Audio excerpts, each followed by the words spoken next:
So today I'm going to learn how to make a stool. It's going to be pretty awesome. Here we go. So the first thing I did is I went to the store and I bought my wood. And for this I bought two boards that were 12 inches wide by 8 feet long, and one that I think was 8 inches wide by 8 feet long as well. I'm not going to use all that wood, but just in case. I also bought some shellac. So before I started anything, I actually Googled how to build a simple children's step stool, and I found this website. And I pretty much just use these plans with a couple little different modifications. So here I am measuring, and I'm just measuring the support for the stairs, the two side supports, and those are 14 inches apiece. So I measure 14 inches and I draw my straight line. And then I went to the miter saw and I cut a rough cut, and I find that I'm never very exact with those. And now I'll break to get my kids out of the car. This camera. Is it communicating everything you see? Is it what? Is it getting everything you see? Huh? Say again? Communicating everything. Oh, communicating everything I see. Is it? Yeah, I guess it is. So now I move over to the table saw and I'm trying to get that 14-inch side support for the stairs just right, and yeah, I don't know what I do wrong here. It's not exact and I mess up a little bit, but good enough. So I'm using the side support I have, and I mark off another board with the same length, and then hopefully I'm cutting accurately with the miter saw to the same length. Next I measure and cut 15 inches, and that's going to be the back that connects the two side supports.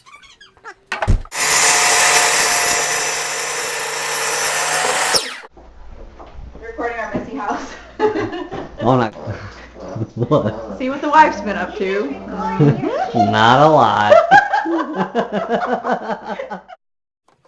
Next I take the board that I bought that was 8 inches wide and I rip that down to 3 inches wide, and I use that to create the stretchers that are going to be beneath the two steps. So there's going to be two of these. Now to cut out the little box on my side supports, that way I can put the steps on there. So the first thing I do is I mark a line that's 5 1/4 inches, and then I mark another line that's 7 inches, and I cut out that little box you see there with my jigsaw. And here coming up is my Michael Jordan technique. I didn't realize I stick out my tongue when I cut. I have to work on that. I'm probably eating some sawdust. So when you're done cutting that out with your jigsaw, it should look like this right here. What I'm doing here is once I have both side supports cut, I went ahead and clamped them together, and I sanded the edges. That way they would be as exact as I could get them. The next thing I did was I used the little Craig jig I have to drill all the pocket holes, and you can see those pocket holes and where they go on the Instructables.com website. I'll put the link down below here in the comments. If you've watched very many woodworking videos, you've probably seen the Craig jig, but I'll go ahead and put the link to that down in the comments as well. It's really handy to build a lot of stuff really in a simple way. So next I ripped a board down to 7 inches in width, and that width is going to be used for the two stairs. For the two stair tops, I used the smallest roundover bit I could find, and I just routed those along the 3 edges that would be exposed and not the back.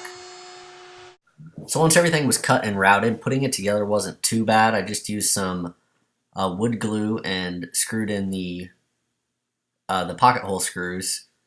One thing that was difficult was I used the wrong setting on my Craig jig. I used an inch instead of 3/4 inch, so that kind of messed up the screws, and I don't know if they stuck as well as they should. But I used wood glue as well, so everything should be okay. You can see here I'm having to use some clamps to get the glue to really stick, because that wood is a little warped or something's messed up. Either my cut's not straight or that piece of wood that makes the stair up is a little warped. So I had to use some clamps to really get that wood or the glue to stick with the wood. Once everything was put together, I just spent a long time sanding it even. And then put on some coats of shellac, and there it is.